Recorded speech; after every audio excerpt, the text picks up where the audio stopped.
Shalom saudara yang dikasihi Tuhan Yesus Kristus. Selamat malam, selamat berjumpa dalam renungan pada malam hari ini. Doa dan harapan saya saudara semua ada dalam keadaan yang baik, sehat, penuh sukacita, dan berlimpah berkat Tuhan. Sebelum kita mendengarkan renungan firman Tuhan, mari sama-sama kita satukan hati dan berdoa.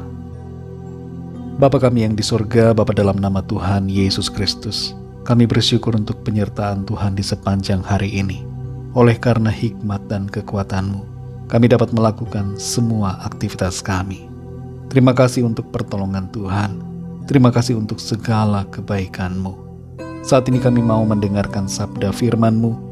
Urapi setiap kami ya Bapa, agar kami mengerti akan kehendak-Mu. Dalam nama Tuhan Yesus kami berdoa. Haleluya. Amin.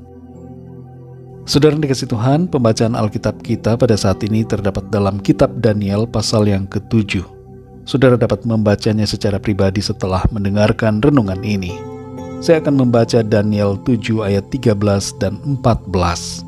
Tertulis demikian.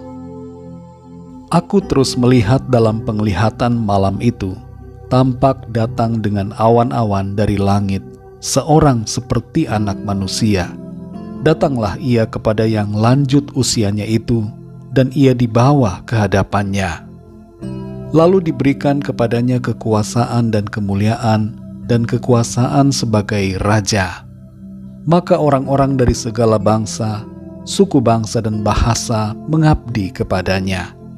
Kekuasaannya ialah kekuasaan yang kekal, yang tidak akan lenyap, dan kerajaannya ialah kerajaan yang tidak akan musnah. Saudara dikasihi Tuhan, sekarang ini umumnya pemerintahan yang ada di dunia tidak ada yang otoriter secara mutlak, kecuali di beberapa negara tertentu yang masih ada kesan pemimpinnya memiliki kekuasaan absolut dan tidak dapat dibantah atau dilawan. Terhadap pemimpin dengan kekuasaan yang otoriter, biasanya rakyat akan tunduk dan taat karena merasa takut terhadap hukuman yang akan diberikan apabila memberontak. Tidak ada sikap lain yang bisa ditunjukkan kecuali menuruti perintah dan hukum yang ditetapkan oleh sang pemimpin. Saudara yang dikasihi Tuhan, kalau terhadap manusia saja kita bisa merasa takut, kemudian tunduk dan taat, sesungguhnya kita harus lebih lagi tunduk dan taat kepada Tuhan, sang pemimpin dan penguasa absolut atas seluruh alam semesta. Ketundukan dan ketaatan kepada Tuhan inilah yang menjadi kesan dan pesan yang kuat dari apa yang disampaikan oleh Daniel dalam pasal ini.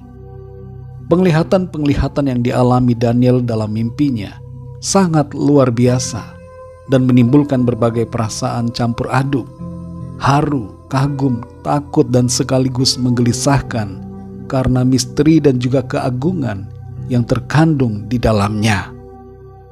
Ada berbagai tafsiran yang muncul mengenai mimpi Daniel ini, tapi kita tidak akan membahas arti dan tafsiran tersebut.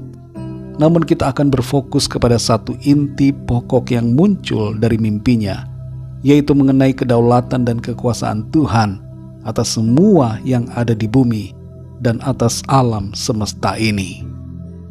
Dalam ayat 13 dan 14 ini kita membaca salah satu bagian dari penglihatan Daniel. Ia melihat pribadi yang lanjut usia di atas tahta dan pribadi anak manusia yang datang dengan awan-awan dari langit. Kepada anak manusia itu yang lanjut usia memberikan segala kemuliaan dan kekuasaan atas segala sesuatu, atas segala bangsa, suku bangsa dan bahasa. Kekuasaannya kekal dan tidak berkesudahan. Hal ini yang menjadi tanda tanya buat Daniel pada waktu itu. Hal ini menjadi tanda tanya buat orang-orang yang tidak mengerti apa yang dilihat oleh Daniel. Tapi kita mengerti akan apa yang dilihat Daniel pada saat itu. Ia melihat pribadi Allah Bapa dan Allah Anak yang sangat mulia, yang berdaulat atas segalanya. Ia melihat Tuhan yang mulia. Kata-kata Daniel di sini tidak cukup untuk menjelaskan apa yang dilihatnya itu, yang begitu sangat memukau dan agung. Seperti halnya Daniel, Nabi Yehezkiel juga telah melihat kemuliaan Tuhan ketika ia mendapatkan penglihatan tentang pribadi Allah yang dalam rupa manusia, dalam kemuliaannya, yang tertulis dalam Yehezkiel pasal 1 ayat 26. Saudara yang dikasihi Tuhan, kalau kita membaca Matius 28 ayat 18, di situ Tuhan Yesus berkata, "Kepadaku telah diberikan segala kuasa di sorga dan di bumi." Hal ini selaras dengan apa yang dilihat oleh Daniel sekitar 600 tahun sebelum kedatangan Tuhan Yesus sebagai manusia ke bumi. Daniel telah melihat kemuliaan Sang Mesias, Juru Selamat. Dalam penglihatannya itu ia melihat Tuhan Yesus. Tanpa kehadiran Tuhan Yesus ke bumi, penglihatan Daniel masih akan tetap menjadi sebuah misteri. Tapi karena kehadiran Tuhan Yesus, misteri ini terpecahkan dan kita dapat mengerti siapa yang dilihat oleh Daniel. Daniel melihat Tuhan. Daniel melihat pribadi yang agung, yang berdaulat dan yang berkuasa. Mari saudara yang dikasihi Tuhan, apa yang menjadi pesan buat kita adalah bahwa Tuhan Yesus berkuasa dan berdaulat atas segala sesuatu.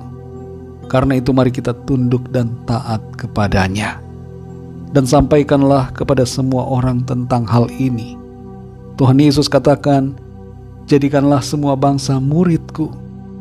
Ini tugas kita, saudara, untuk menjadikan semua bangsa mengenal Kristus, agar semua orang menjadi percaya, diselamatkan dan memperoleh kehidupan kekal dalam kemuliaan Tuhan. Mari saudara yang dikasihi Tuhan, sekali lagi kita tunduk dan taat kepada Tuhan, karena Dialah Tuhan yang berkuasa.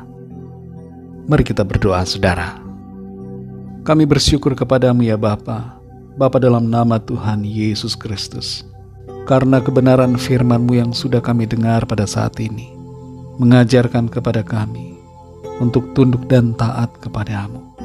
Sebab Engkau adalah Tuhan yang berdaulat, yang maha kuasa, yang mengatur segala-galanya.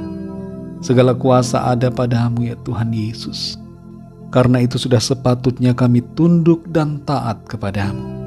Engkau layak dipuji, Engkau layak disembah, Engkau layak diagungkan.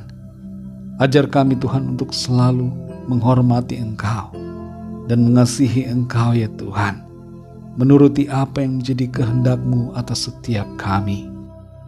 Pimpin kami Roh Kudus, sertai kami, supaya kami senantiasa hidup dalam jalan-jalan kebenaran-Mu ya Tuhan. Kami berdoa mohon berkat perlindungan-Mu atas kami di sepanjang malam ini. Lingkupi kami dengan kuasa-Mu Tuhan. Berkati tidur kami, bangunkan besok pagi dengan kekuatan baru. Tubuh yang sehat diberkati Tuhan, untuk kami pakai memuliakan nama Tuhan. Kembali kami berdoa mohon lawatan Tuhan atas setiap kami yang sedang dalam pergumulan, masalah, sakit, penyakit, agar Tuhan menjamah, melawat setiap kami, menyatakan kuasa mujizat-Mu, menyembuhkan yang sakit, menguatkan yang lemah, dan memberikan jawaban bagi yang sedang dalam persoalan.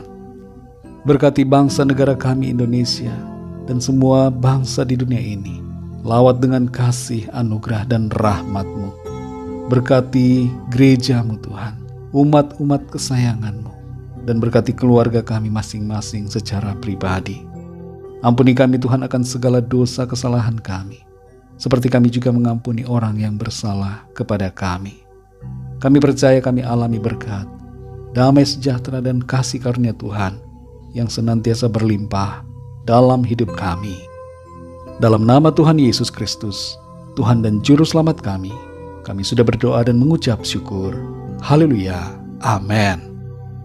Puji Tuhan, saudara yang dikasihi Tuhan, saya percaya firman Tuhan menjadi berkat dan kekuatan buat saudara semua, dan Roh Kudus akan menolong saudara untuk lebih lagi memahami kebenaran firman Tuhan.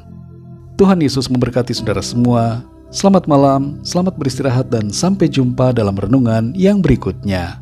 Haleluya.